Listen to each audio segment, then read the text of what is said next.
RP Singh साहब, मैं एक सवाल भी जोड़ देता हूं। ये तो आप मानेंगे ना कि जो पार्टी केंद्र में मैं सवाल बाद में नहीं पहले नहीं तय करो। एंकर कौन है टीवी में? आपके चैनल पे एंकर कौन है पहले बताइए। आप हैं या शैली ओबराय जी हैं? वो चुप हो गए। एक अक्षर नहीं बोला जब तक वो बोली थी। एक बार टोका मैंने उनको। नहीं, बिल्कुल नहीं, आप बिल्कुल ठीक कह रहे हैं। आप बोल लीजिए, वो चुप है, सुन रही। मतलब हम हमारी बहन है इसलिए हम इज्जत करते हैं। कोई और होता प्रवक्ता में अब 10 बार टोकता जी।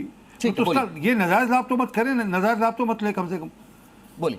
इन्होंने कहा कि किसी का नाम लिया जो आईफोन के नकली आईफोन बेचता था, यहाँ से नकली आईफोन की हेराफेरी करके यहाँ से बेचता था, शायद उसका नाम लिया इन्होंने। अभी क्या नाम लिया था अपने बहन, जरा बता दें नाम। उसी के बारे में चार्जशीट में नकली आईफोन बेचने की चार्जशीट है उसके खिलाफ। घपले घोटाले चोर बाजारी करेंगे फिर इस प्रकार की बात करेंगे। आपके तो मुख्यमंत्री को सिक्की से बेदखल कर दिया पंजाब के अंदर। जितने बड़े-बड़े नेता जिस प्रकार का देखो फिर बड़े-बड़े घोटाले किए हैं, आपने अपनी पार्टी में उनको मंत्री भी बनाया, मुख्यमंत्री भी बनाया। बड़े-बड़े घोटाले वालों को जब वो विपक्षी पार्टी में होते थे तो आप लोग उसके खिलाफ बोलते थे। आज वॉशिंग मशीन में धुलकर भारतीय जनता पार्टी ने बड़े-बड़े पद दे दिए। तो ठीक, अब जवाब सुन लीजिए जल्दी से शैली ओबराय जी, जवाब जल्दी से सुन लीजिए, फिर बाकी लोगों के पास भी जाऊं फटाफट। बोलिए आरपी सिंह जी। शैली ओबराय जी को मेरा चैलेंज है।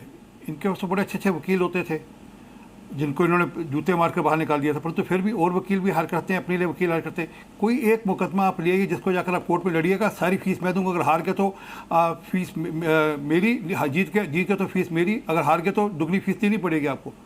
बिना आधार के कोई बस ऐसी तड़ातड़ आरोप लगाए जो बिना आधार के, परंतु जो मूल बात करें। आरपी सिंह जी, जब दिल्ली में लिकर पॉलिसी का केस अब्दुल्ला साहब का बहन, अच्छी बात नहीं बहन। चलिए कोई नहीं, मैं आता हूँ आरपी सिंह साहब आपके पास। मैं मुझे 1 मिनट का समय दीजिएगा, नहीं तो ये फिर ये नहीं चलने, डिबेट नहीं चलने दूंगा मैं। ऐसा थोड़ा डिबेट चलने दूंगा। ये कोई तरीका थोड़ा डिबेट करने का जी। आप दूसरों को मतलब ये एक मतलब बहन के कारण से मैं इज्जत दे रहा हूँ, उसका लाभ ले लेंगे वो, और आप उनको टोकेंगे भी नहीं एक बार भी। मैं उन्हीं को रोक रहा था। फिट डाउन कर दीजिए उनका 2 मिनट के लिए। मैंने आपसे बीच में 4 बार सवाल पूछा था, आप नहीं बोले। मैं फिर आपसे पूछ रहा हूं कि केंद्र में होने बोलने का मौका देंगे ना, बोलने का मौका नहीं दे रहे आप।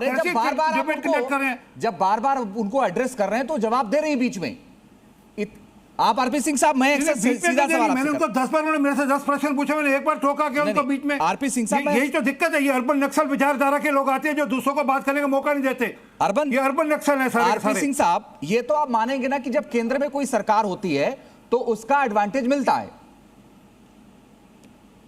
नहीं, किस बात का एडवांटेज? हमने किसी पार्टी को, ये हुआ कि किसी पार्टी के लोगों का हमारी पार्टी ज्वाइन कर लो, एक सबूत कर दो। इन्होंने पंजाब के अंदर कहा था एक आदमी पेश नहीं कर पाए, दिल्ली के अंदर कहा था एक आदमी पेश नहीं कर पाए। मतलब झूठे आरोप, निराधार आरोप, सिर्फ झूठ का और मनगढ़ंत बात करना। परंतु जो इनसे मैंने बात पूछी थी, इनका जो मुख्यमंत्री है वो आज सिख नहीं है, उसको सिक्की से बाहर बेदखल कर दिया। वो शराब के नशे के अंदर ठोकर उन्होंने बेबी की गुरुओं की, उसके बारे में क्या कहना है इनका? उनका एक अक्षर नहीं निकलता इनका। कैसे ऐसा तो है कि मुख्यमंत्री बनाते हैं। और एक मुख्यमंत्री दिल्ली के अंदर था जो चोरी करता था, डाका डालता था, और उसके चलते वो जेल गया, उसके चलते वो मुकदमा चला, फिर बेल मिली, फिर दोबारा वापस से कोर्ट के अंदर फैसला भी बाकी हाई कोर्ट के अंदर। ये कह रहे हैं हमारे को बेल मिल गई, हमारी छूट हो गई। तो क्या कि सच ये है कि जो अपनी पार्टी संभाल नहीं पाते, अगर शिवसेना अपनी पार्टी नहीं संभाल पाती, संजय राउत जैसे उनके जो लोग हैं वो अपने साथी सांसदों को गालियां निकालते हैं, ओपनली प्रेस कॉन्फ्रेंस करके गालियां निकालते हैं, तो कैसे कोई पार्टी में रहेगा? इनके नेता अरविंद केजरीवाल ने कहा था कि यादव को मैं